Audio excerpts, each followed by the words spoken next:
Recentemente fomos chamados para resolver o seguinte problema. O disjuntor do padrão da entrada lá da casa do cliente estava desarmando. Até aí nada demais, certo?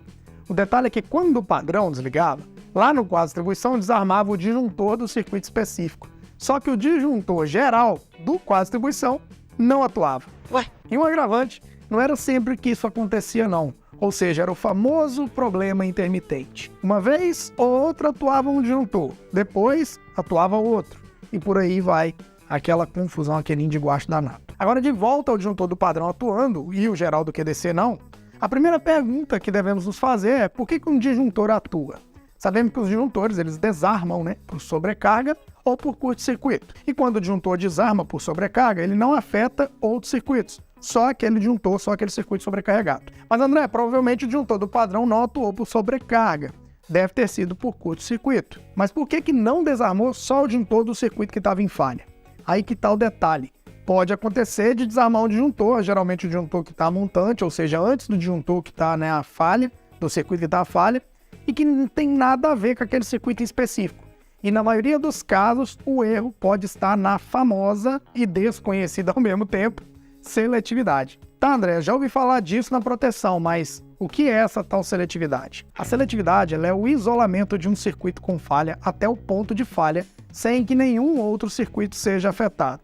Em indústrias, é muito comum ser feito um estudo de coordenação e seletividade para que não aconteça paradas por falta de energia. E essa seletividade ela pode ser feita de 4 maneiras: por tempo, corrente, energia ou zona.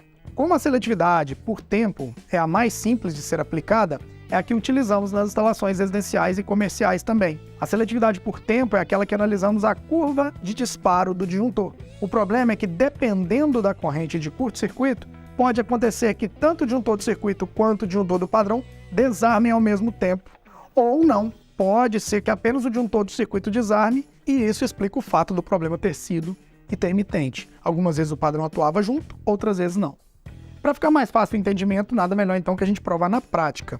Olha uma simulação que a gente fez aqui. A proteção do nosso experimento será que fica dentro lá do quadro de distribuição, que é de 63 amperes. A gente está simulando que esse disjuntor de 63 é como se fosse o disjuntor do padrão de entrada, tá? Para simular o quadro de distribuição na residência, também vamos usar uma proteção geral, um disjuntor de 63 amperes, normalmente, tá? E um disjuntor de 16 amperes, para simular a proteção do circuito. Reparem que colocamos também dentro do nosso experimento 2 lâmpadas, 2 LEDs. A lâmpada vermelha vai servir para mostrar que a energia está chegando, que o disjuntor do padrão está ligado. E a lâmpada branca mostra que o nosso circuito está ligado. Então fica atento a essas 2 lâmpadas aqui. Agora vamos simular o curto nesse circuito de 16 amperes para ver o que acontece. Reparem que assim que a gente simula o curto, o disjuntor do circuito desarma, porém o disjuntor, que é a proteção geral do QDC, não desarma. Até aí tudo bem, pois é assim que deve ser. Porém, reparem que a lâmpada vermelha acabou apagando, o que indica que o disjuntor lá do padrão desarmou, que não tem mais energia chegando aqui. Para confirmar isso, vamos rearmar o disjuntor do padrão e veja que, olha, que a lâmpada vermelha voltou a acender.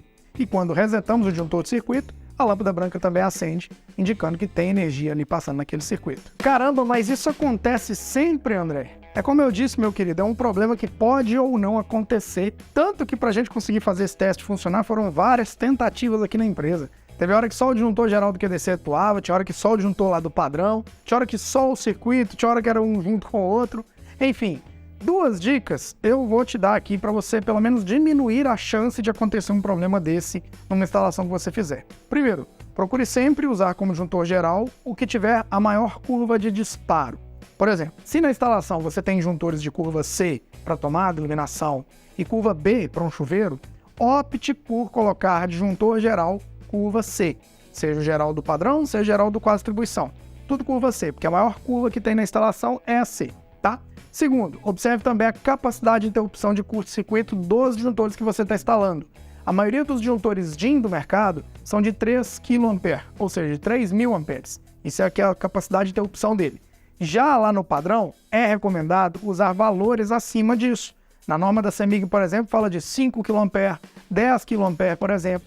Isso indica a robustez do dispositivo, o tanto que ele vai suportar no caso de um curto, por exemplo. E por isso, no padrão, a gente recomenda que sempre seja maior capacidade, tá? Lá na obra que a gente fez, estava desconfiado do curto-circuito, que a gente já sabia.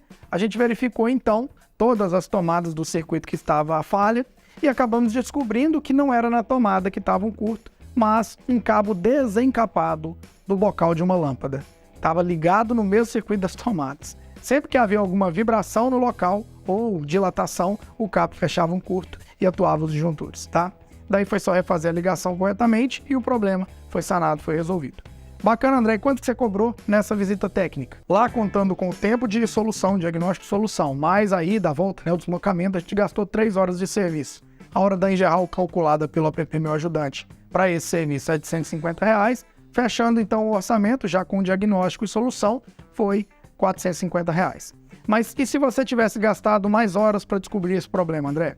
Nesse caso, foi informado para o cliente que o atendimento seria de no mínimo 2 horas e no máximo 6 horas, se precisasse. Ou seja, poderia ficar entre R$300 e R$900.